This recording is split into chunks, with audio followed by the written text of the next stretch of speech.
I was working on my regular shift on the rescue, or as you out of town is called, the ambulance.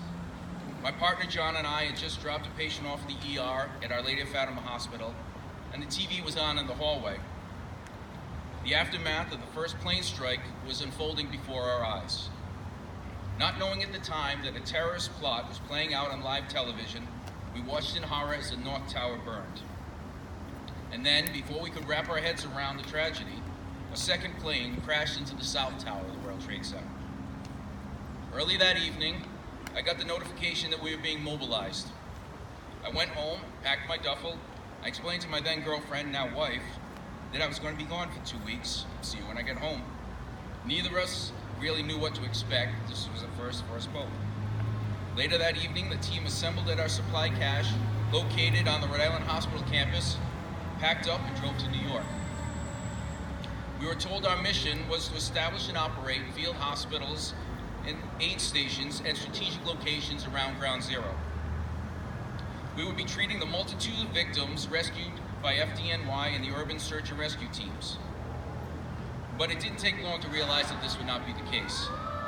There were no victims to treat. Anyone who had survived had been treated before we arrived. The rescue mission turned into a body recovery mission. And the only ones to treat were those injured, working on the pile of twisted steel and rubble, searching for the remains of the fallen. When we drove in, we went to the staging area at Stewart Air National Guard Base in Newburgh, New York, 75 miles north of the World Trade Center. Here, with about 500 other members of the NDMS from all over, we waited to rotate into Ground Zero. I was immediately struck by the enormity of it all. We'd taken over an entire airplane hangar with cots lined up in neat rows as far as the eye could see, and a mobile bathroom that was the size of a tractor trailer. We were there, in force, ready to do our part. Unfortunately for me, my part included a lot of waiting. I drew the short straw, and I was in the last group to rotate into Manhattan. Out of a 2-week deployment, I spent half of it as a guest of the Air National Guard. But once I made it into Manhattan, housing and rotating 8-hour work shifts were assigned. We stayed in Midtown, only about 4 miles north of the World Trade Center. But from there, it seemed like nothing at all had happened, at least to the casual observer. We were far removed from the mayhem. All that changed on my first bus ride into Ground Zero. The closer we got, the more the reality and gravity of the situation sunk in. A security barrier was set up about 6 blocks north of the site. It was guarded by police and military, and security was tight. To enter, you had to possess the proper credentials. And all around was organized chaos. It looked like the immediate aftermath of a war-ravaged city. Hospitals and aid stations were set up in tents, in the lobby of a high-rise, and in a deli. The smoldering pile of debris was taller than the buildings in the town that I work. All around were the sights and sounds of desperation and determination. There was heavy equipment removing mangled steel girders that iron workers had meticulously cut. Men and women tirelessly hand-picking small individual pieces of debris and loading them into 5-gallon buckets. And urban search and rescue teams with cadaver dogs methodically combing the voids in the pile, looking for remains. In the daytime, you could take in the sheer vastness of the destruction from the collapse of the towers. The sunlight filtered through the still-standing sections of the building's exoskeletons. It was mesmerizing how it lit up the wisps of dust-filled smoke that continuously rose from the pile.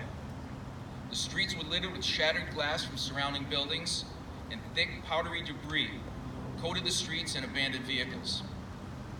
But in the nighttime, it was a different scene. The massive work lights illuminated the site in an eerie glow. The work continued around the clock, but it was palpably different at night. There were times when it seemed that a type of calm had set in, a reverence. Everywhere you looked, day or night, people were doing their bit. There were those working the pile, medical staff, security and support staff of all kinds. There were massage therapists giving chair massages to beleaguered workers, and plenty of people to make sure that we were fed. I even had a chiropractor give me a quick spinal adjustment. Everyone wanted to contribute to the cause in whatever way they could. There's something about a crisis that brings out the best in human nature. I was truly honored to have been able to play a very small part in such a massive undertaking. but my part felt so insignificant. My shifts were very routine, mostly spent treating sprains and lacerations and irrigating the dust-filled eyes of those who toiled on the pile. Even celebrities, especially those with ties to New York, came to do what they could.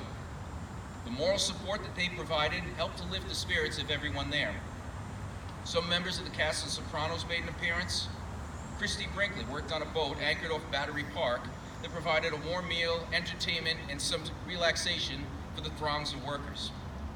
I still have my hard hat that Billy Joel signed, but only after jokingly agreeing to do it as long as I hadn't been to see Christy. I lied to Billy Joel. And then there was a night shift when I got a call from my friend, Deputy Chief Kennedy, with whom I had deployed. He asked me what I was having for dinner. I told him I was choking down a cold cheese sandwich. He informed me that he was sitting down to a hot turkey dinner personally served to him by Sarah Jessica Parker. I'm pretty sure I hung up on him. 18 years later, there are certain things from my time at Ground Zero that are indelibly etched into my memory. There was a time when working in a field hospital one night, the maintenance supervisor to the American Express Tower took myself and one of the docs up to the cafeteria, where a giant steel girder from front of one of the fallen towers had embedded itself inside. Thankfully, no one was in there at the time. And then he led us out to the balcony, where we had a bird's eye view of the devastation and massive cleanup and recovery effort. It left me speechless. One of the most heartbreaking experiences of my life was seeing the walls and fences completely filled with pictures and posters of the missing, with loved ones pleading for any information as to where they might be. All the while I knew if they hadn't come home by now, they were surely among the lost. Then there were all the people lined up along the end of our bus route into the site that would hold signs of thanks and cheer us as we proceeded by. It made me feel so appreciated, but it also made me feel like I had to do all that I could to deserve their admiration. A sight that would make you stop in your tracks was when all activity on the pile came to a screeching halt as a flag-draped Stokes basket was hand-carried down the pile as onlookers bowed their heads or saluted, knowing that the remains of another victim had been found. The off-duty times were often spent in a group, in social situations, decompressing over a couple of drinks and a meal. We were easily recognizable to the public in our DMAT or fire department t-shirts, because for guys like myself and Chief Kennedy, that's 90% of our wardrobe, so that's what we packed. So often people would stop us on the street to express their profound gratitude. They would insist on paying for our meal or buying us a drink. And as anyone who knows me will tell you, and you can ask the members of my department's honor guard behind me that are here today, I've never wanted to turn down a free meal or a drink. It's kind of my thing. But this was something different. I felt like they were bestowing an honor upon me that I didn't deserve. I was just there to try my best and lend a helping hand. I felt small and insignificant in the shadow, of my 412 brother and sister first responders who gave their lives on that day in a final act of heroism. But I was honored nonetheless by the outpouring of love and generosity from the citizens of New York. It was almost enough to make you want to be a Yankees fan. Almost.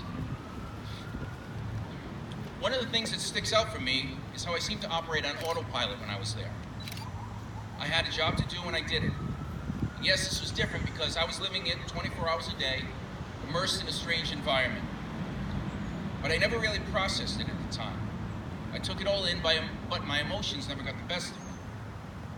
And then 2 weeks after leaving for New York, I was on my way back home.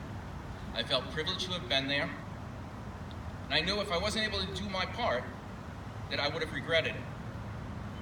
For emergency workers and first responders of all types, it's in our DNA. We took this job because we want to help and we feel lost if we can't.